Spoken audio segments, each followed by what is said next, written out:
Hi guys, today I'm going to show you 15 Lightroom tips to improve your photo editing experience and make your workflow more enjoyable and efficient.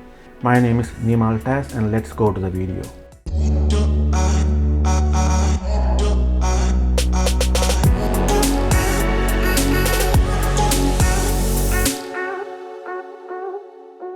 Lightroom is one of the most widely used pieces of photo editing software.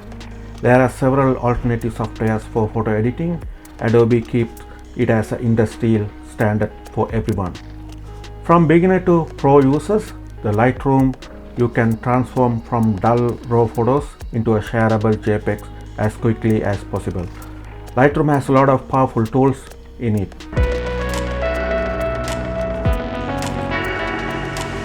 So tip number 1, image rating. If you are going to edit hundreds of photos, you have to select them first before deciding what you need to be edited. That's sometimes not an easy task. The regular way of doing this by clicking each individual image, then clicking again to give it a desired rating and clicking one more time to move on to the next one. The more time you spend in doing it, and it more discouraged it can feel. The good news is that there is a faster way and more efficient way to go through all of your photos. You just need to use the number 1 to 5 on your keyboard to apply the rating you want. I'll give you a pro tip. If you leave the caps key on while you're doing this, Lightroom will automatically advance to the next photo each time you add a rating. That can save a lot of time and be a real game changer in your workflow. Tip number 2. Fine-tuning local adjustment filters. Local adjustment filters can come in a very handy if you need to change a certain part of your image without affecting the entire photo.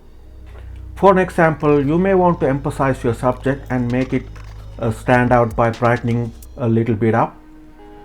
Or you can also make the sky look darker if you are looking for a more dramatic look. You can easily achieve all this by graduated filter tool or the radial filter tool. However, you may find that after using these tools, you have to apply them outside of the intended area and need to be cleaned up a little bit. To do that, go to Filter and click Erase under the brush panel. There you can refine the brush size, feather and the flow. When you are ready, simply grab the brush and erase the part of the filter that you have spilled over the area that you don't want to affect. Tip number 3, light out mode. Sometimes if you want to focus on the image when you are editing, not the Lightroom interface. That's where the light out mode comes into the play. To enter the light out mode, press the L key on your keyboard in the library module. Your image looks nice and clean because of the area and it dims. Tap again to completely block out the surrounding area. Pressing L a third time to reset the view. Pressing it a second time will totally black out the interface, and press it once more to return to the normal. With the light out mode, you can view a single image or the grid images. Dimming the interface temporarily allows the user to focus on the particular image. Tip number 4, adjusting a preset strength. For many reasons, the analog photography era is fading away slowly and steadily in our digital age. There is one thing we all still love about this era is the cinematic look and the Lightroom presets. There are thousands of Lightroom presets to add to the desired cinematic look. But there is one problem with these filters. They are usually too strong and punchy. Thankfully, there is a free plugin that's available from Capture Monkey called the Fader. It can tone down the preset effect and it's a free plugin to download. Check the link below to download the plugin. Once you have installed and chosen the preset that you would like to work with, you can select File, Plugin Extra Fader. It will appear when you have downloaded on your Lightroom. A pop-up box will appear with an opacity slider. Play around with it and you will soon figure out the perfect preset strength for your needs. Tip number 5, move the sliders more precisely. Have you ever noticed that slider in the Lightroom sometimes jump too quickly, making it harder to be as precise as you want? Well, there is a quick and simply fix for that.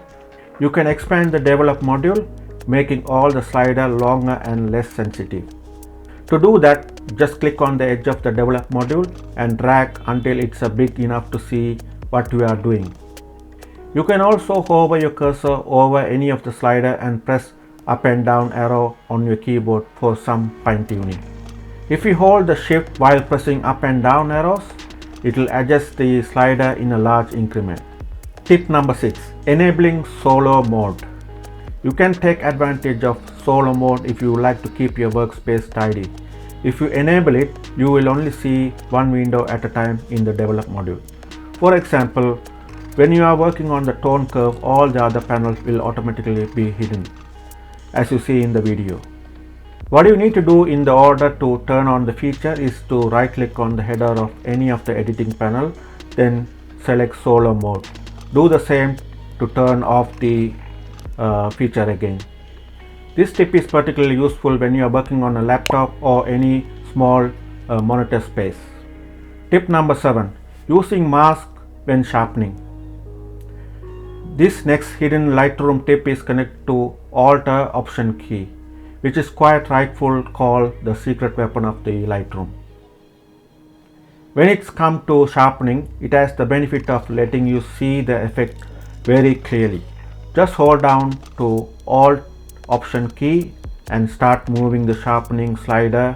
You will see a black and white version of your image. The black area not affected by the sharpening, but the white one shows you exactly where you are applying the filter. This gives you more control and allow you to focus on sharpening of the subject of the image rather than anything in the background. It is particularly useful when you are making portrait edits. Tip number 8. Matching of the total exposures. This is a truly great feature and it can seriously up your photography game. Imagine that you have a sequence of images were shot in aperture priority mode and the exposure end up being different from each other. That problem needs to be addressed, but what happens when you try to copy the developed settings from a photo to another? Since the image have different exposures, some will appear darker or lighter. After you have synced the developed settings, the entire sequence won't look the same. To fix this, you will need to click on the image with the exposure you would like to correct, then select the rest of the image from the collection you are working on. After that, go to Setting and select Match Total Exposures. When you do this, you will finally see the result you desire. Tip number 9. Fade your photos with fade effects. Trying to replicate film on a digital file without a doubt very trendy these days. To achieve this effect, you will need to follow a simple step in Lightroom. First, you have to open Tone Curve and make sure Linear is checked. After that, you will need to place a few points on the line and make it a subtle S-shaped curve. The magic appears when you click on the bottom left point and drag it upwards. As you do this, you will see the effect, but carefully change its position a lot will lead you unrealistic results. I'll give you a pro tip. Switch between Lightroom before and after by pressing Y key to get the quick look and see before and after side by side. Tip number 10. Begin editing with the right colors. Here's a great tip you should incorporate into your normal workflow. Pay attention to the camera calibration section before you even start adjusting image in the Lightroom. You will find that by default, each photo is set to be on a color profile called Adobe Standard. You will need to choose the right option from the menu before you start editing. By doing this, you will back to the colors you lost due to Adobe Standard. It's a great place to start when you edit your photos, and it's a great habit to build. Tip number 11. Edit directly with the histogram. Histograms are the graphs that shows you how luminance value in a photo related to each other. Histograms can be useful for determining ideal exposure consistently. Did you know that you can adjust the histogram directly in Lightroom Classic CC? The histogram is divided into 5 individual sections. From right to left, there are black, shadows, exposure or midtones, highlights and whites.